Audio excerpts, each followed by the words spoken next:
이수다만의원에서 담적병, 위축성 위염, 장상피하생, 영수식도염, 감염대장증후군 치료를 하면서 조심해야 하는 음식, 약, 건강기능식품에 관한 설명 영상입니다.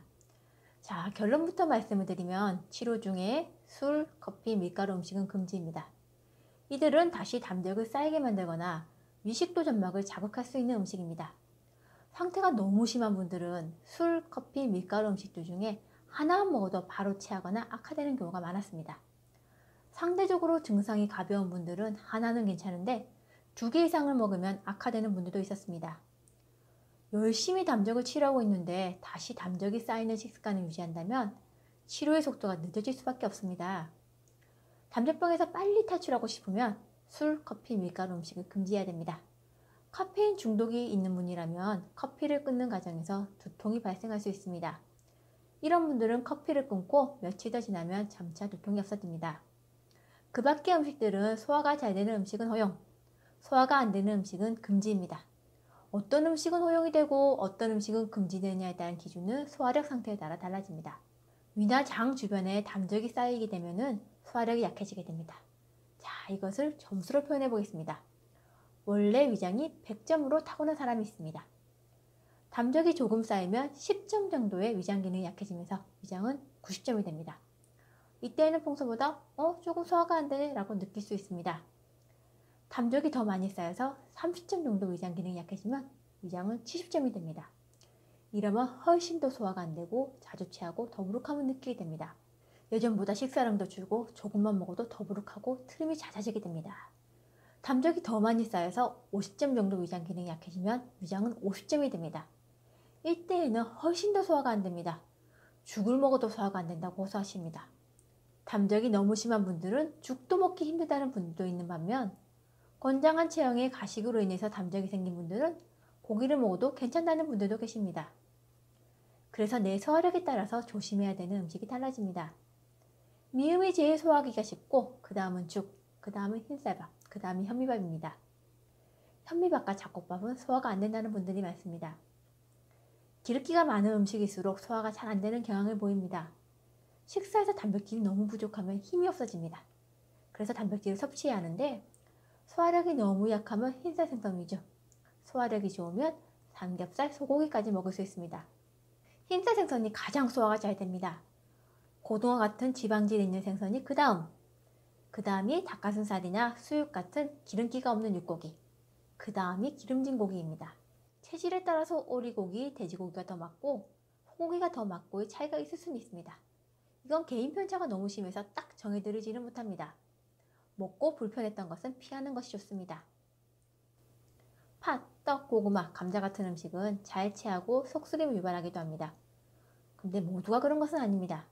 소화가 잘 되고 위산용류 속쓰림이 생기지 않으면 드셔도 됩니다. 인스턴트 음식은 소화가 안 될 확률이 높습니다. 그래서 가급적 피하라고 말씀을 드립니다. 회나 차가운 음식도 소화가 잘 안 되는 경향이 있습니다. 야채도 생야채보다는 익힌 것이 소화가 잘 됩니다.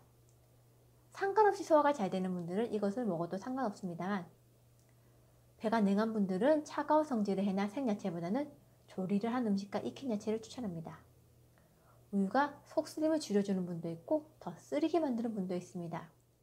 우유가 복통 설사를 유발하는 분도 있고 아무런 상관이 없는 분도 있습니다. 먹었을 때 반응에 따라서 달리 선택하시면 됩니다. 그 밖의 음식들 중에서도 소화가 잘 되는 음식은 지금 내 위장 상태에서 받아들일 수 있다는 것입니다. 폭식하거나 급하게 먹거나 식사 후 바로 자는 것이 아니라면 어느 정도 먹어도 됩니다. 단 만성위축성 위염, 장상폐하생, 영수식도염을 동반한 담배병의 경우에는 매운 음식, 신맛의 과일도 금지해야 합니다. 상태가 심한 분들은 사과만 먹어도 속이 쓰리다는 경우도 있습니다.